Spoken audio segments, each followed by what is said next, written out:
On entend souvent tu es ma moitié, comme si deux personnes n'étaient chacune qu'un demi-être en quête de l'autre, morceau de puzzle. C'est mignon, oui, très carte postale de Saint-Valentin, mais dans la vraie vie, c'est un peu une hérésie.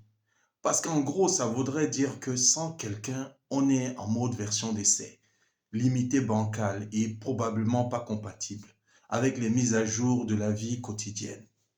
Et surtout, imaginez qu'on a absolument besoin d'une autre personne pour être complet. C'est prendre le risque d'être en panne sèche et cette fameuse moitié décide de se mettre en grève, de prendre un RTT sentimental ou de disparaître comme un paquet de gâteaux un soir de fatigue. D'un coup, vous voilà avec seulement 50%, voire moins. Et comme les relations, c'est un peu comme la météo, jamais très fiable. Si l'autre vous donne seulement 10% de lui, félicitations, vous êtes à 60%. Et encore, les bons jours. Parce que si vous, en plus, vous passez une mauvaise période, que vous êtes à 30 ou 40% de votre capacité vitale, le niveau où même sortir les poubelles semble être une mission pour Avengers.